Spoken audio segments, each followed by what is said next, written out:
gentlemen, so much welcome. My name is the one, the King himself. Welcome on Celeb Jazz Show. Ngabuli yetu watukutusako olugambo lw'abaselebu bamwe wano mu Uganda, East Africa, world all over. Chenjagala obasa bachichimu mu subscribing. Omulamwa gwe tuliko gwa kusubscribe yakola muno tuweza abantu emitwalo ena. Tuli mu mitwalo 3 n'ekitundu twagala obebaza ennyo kuba mugezzaako nnyo kubanga mu subscribing asobola laba story no subscribing. Ankola ne mwana omulenzi Lawrence ku kamera, Lawrence nannyini bisaati.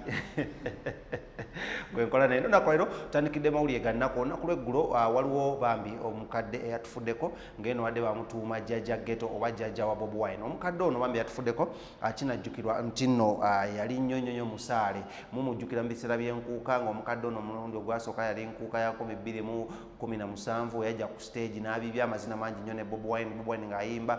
Omukadde ono tumulabeko mu bifaananyi bingi nnyo ng'atambula ku street naye nga ye ayambadde bipande bya Bobi Wine. Even before Bobi Wine nga tannaba kuvaayo kulangira munagenda kwesimbawo ku bukulembeze bw'eggwanga mu mwaka gwa 2018 siro omukadde ono yajja omujjukirawo nnyo ngeri Bobi Wine ensasage gye yateekako oluvannyuma okuvayo bagambe gavumenti ngege muganya ogenda okuyimba mu lubiri wali ku nkuuka ku mukolo gwa Ssaabasajja Kabaka oguggalawo omwaka. Omukadde ono y'omu ku abo abaakaaba amaziga amangi ennyo. Kabaka n'avaayo n'asaba president n'ab'ebyokwerinda basobola okukkiriza omukulu ono amanyiddwa nga Kyagulanyi Robert Ssentamu ajja ayimbe, of which yajja n'ayimba era gaali masanyu ng'emulaba ebifaananyi ebyo bitambula. So ekyenjawulo bambi ekyabaddewo omukadde ono after 2018 yagwamuko ekirwadde yafuna aniyawa wano nga ku mutima wane wati we yamukwata wano ku kyenda kya waggulu ne bamutwala ne bamuadmitting e Mengo era twalaba omukulu amanyiddwa nga Kyagulanyi Robert Ssentamu aka Bobi Wine ng'agenzeyo n'amukyalira okwali Kyagulanyi, kwaliko Kyagulanyi, kwaliko Edi Mutwe, kwaliko omukulu amanyiddwa nga Alozias agenda kukwesima osaze ya Lubaga South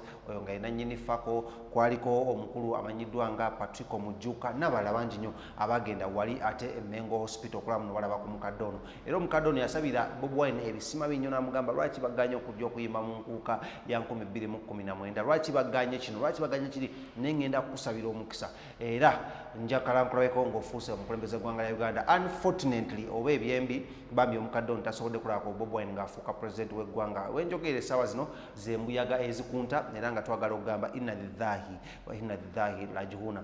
Oluvannyuma lw'okubanga omukadde ono bambi yafudde olunaku lwakeeseza ekiro ekyakeeseza olunaku lw'eggulo era nga bambi omulambo gwe guli ate eri makage era nga munange soyoka Bobi Wine yavuddeyo ku Facebook ye n'awandiika ebigambo bambi n'awandiika ka message akabaddeko ebifaananyi engeri gye basinkanamu n'omukadde ono era ebifaananyi eno nga yataddeko message: "This is with shock and grief that I received the news of the passing of Omulongo Jajja Babirye."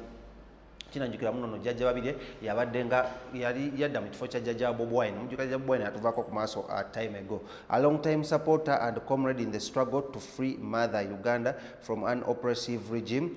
This very senior citizen has been in and out of hospital these past months. I feel grateful that I was able to check on her in hospital some time back and witness her unwavering faith that our country would see a new day soon. It is unfortunate that she has gone without witnessing the new dawn.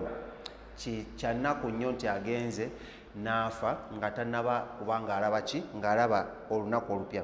Yet we know that she is now across the bridge watching over us. Nti kati tukimanyi nti no ate asaze olutindo era atulaba era nga empewo ze zitufuuwako. Rest well Jajja till we meet again. So munange Jajja Omulongo Babirye bwato batuvudde ku maaso ninga Bobi Wine weto message ye gye yavuddeyo n'abeera ng'akola ki ng'ateeka wali ku mutimbagano gwa Facebook. Twagala okugamba muno Mukama amulamuze ekisa, omwoyo gwe abeere ng'ate agukwatibwa ekisa, amusaasire ebyo byonna byamusobako naye ng'abaddewo mu bo gye bayita struggle, simanyi kyekitegeeza naye mu bo gye bayita struggle bambi Omulongo ono Babirye abaddewo nnyo gwe twali tuyita Jajja wa Ghetto oba Jajja Bobi Wine. So amuli mannya gakyagenda mu maaso about campaign ya Bobi Wine nga mumanyi emisango gya Kibalama egy'ekibiina kya NUP gikyagenda mu maaso, wali mu kooti ebyaka miliyoni nayo bikyagenda mu maaso.